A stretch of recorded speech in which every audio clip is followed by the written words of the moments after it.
Can you remember what it was like when you first got that spiritual awakening of the truth? How zealous you were, how that fire burnt, and you were willing to do as much as you can for God. Maybe you spent all night reading your scriptures. Maybe you told more people about God. Maybe you were more engaged in fasting and praying. But then gradually, that spark may have started to go out. You become perhaps complacent and started treating God's law very casual. The studies became less, and suddenly there's just a little flickering flame remaining within you. In Revelation 3:16, God says this about the church of Laodicea. But I will read from 15 so that we have a better understanding. And it says, I know your works, that you are neither cold nor hot. I could wish you were cold or hot. So then, because you are lukewarm and neither cold nor hot, I will vomit you out of my mouth. God speaks about the different church eras in the first few chapters of Revelation and their different states. The last two church eras he mentions are the Philadelphia and the Laodiceans. With the Philadelphians, he found them to be righteous, persevering, upholding in their faith towards him, and enduring. But when he came to the church which is closer to the end of the age, the Laodicean church, he considers them lukewarm, neither hot nor cold. And for this reason, he would vomit them out of his mouth. It's a scary thought as a Christian, isn't it? To be vomited out of God's mouth. It is quite scary. But as scary as it is the truth. And today we're going to touch on one of the points that I find could cause us to become very lukewarm and have this Laodicean mentality. And that is going to be idolatry. So we're going to touch on idolatry today. So, what is an idol? An idol is an image of a god used as an object of worship. In the olden days, there were many carved images that the people used to worship, either made from wood or silver.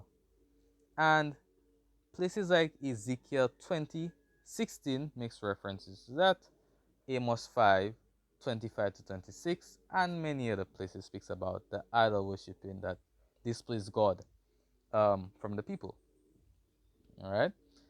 Today, however, it may not be wood or worshipping of silver as common as it was back then. But that does not mean that it is not there. For instance, our phones might be an idol to us. Maybe we started spending more time on the screen now rather than praying, fasting, or spending time with God.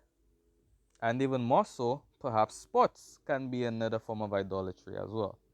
Getting too caught up within a certain sports player or team. Perhaps that keeps you from being distracted. Perhaps that keeps you being distracted on the Sabbath, fixated on scores of your favorite team.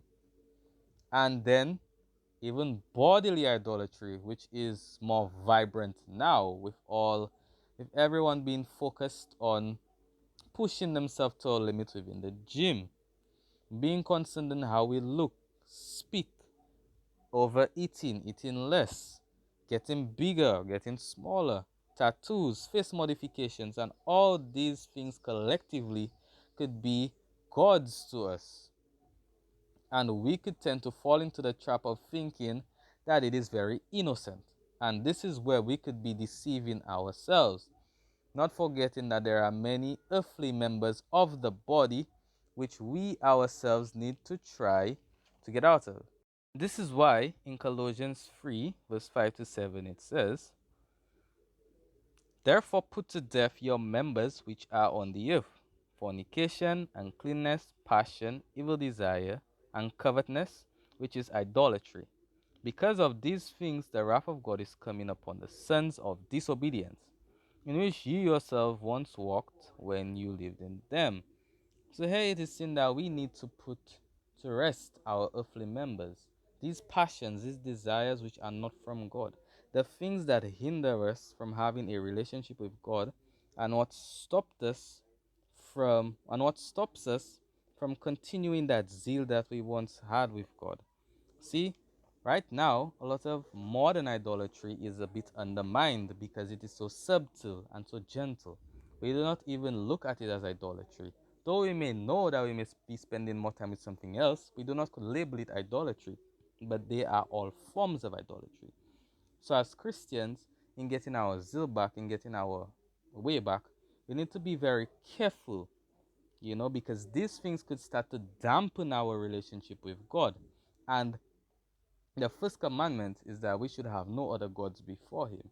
And that could put us in a state of lukewarm. And then God is not pleased with that. So as Christians, we need to be able to understand the different things that could cause us to become distracted and go astray, so that we do not fall into that category of being a Laodicean. We need to give God more of our time and get that fire back to endure until the end, and that we could be saved when the time comes.